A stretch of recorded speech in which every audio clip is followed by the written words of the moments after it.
Sebagai guru informatika di SMP Negeri 1 Gorontalo, saya melihat bahwa peserta didik seringkali kesulitan dalam menghadapi teknologi baru. Mereka cenderung bergantung pada instruksi yang sangat detail dan kurang berani bereksplorasi secara mandiri. Di era digital saat ini, kemampuan untuk menggunakan aplikasi perkantoran dan penunjang pembelajaran seperti pengolah kata atau pengolah data menjadi sangat penting. Namun, banyak peserta didik yang kurang memiliki kepercayaan diri dan kemandirian dalam menyelesaikan tugas yang melibatkan aplikasi tersebut. Karakter profil pelajar Pancasila seperti kreativitas, berpikir kritis, dan kemandirian masih perlu dikembangkan. Hasil asesmen awal pembelajaran menunjukkan peserta didik sudah familiar dengan jenis-jenis aplikasi pengolah data.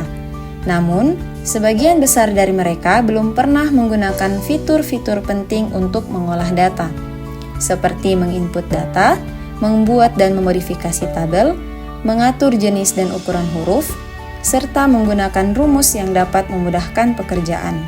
Mereka perlu mempelajari bagaimana aplikasi ini dapat digunakan untuk menghasilkan informasi yang bermakna dari data yang mereka miliki. Proses pembelajaran ini dimulai dari penyusunan modul ajar yang dirancang dengan fokus utama pada pengembangan karakter profil pelajar Pancasila melalui pengenalan aplikasi pengolah data.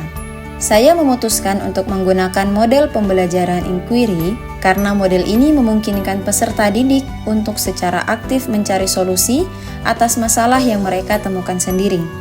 Saya yakin bahwa pendekatan ini bisa mendorong peserta didik untuk berpikir kritis, mandiri, dan kreatif dalam menghadapi tantangan teknologi.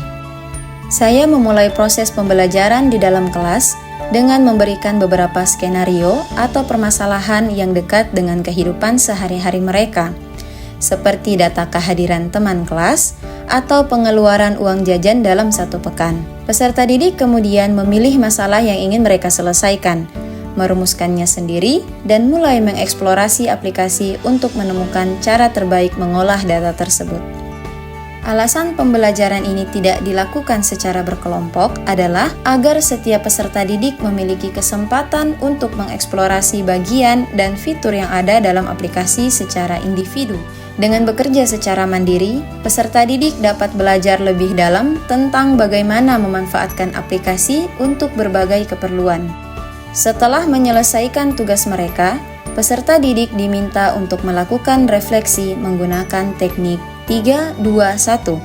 Dalam refleksi ini, mereka diminta untuk menuliskan 3 hal yang telah mereka pelajari, 2 hal yang belum mereka pahami, dan 1 hal yang ingin mereka pelajari lebih dalam. Teknik ini membantu peserta didik untuk mengidentifikasi kemajuan mereka. Refleksi ini juga mendorong peserta didik untuk terus belajar dan mengeksplorasi fitur aplikasi pengolah data secara lebih mendalam. Melalui penerapan model pembelajaran inquiry yang mengedepankan eksplorasi individu, peserta didik dapat mengembangkan keterampilan bernalar kritis, kreatif, dan mandiri.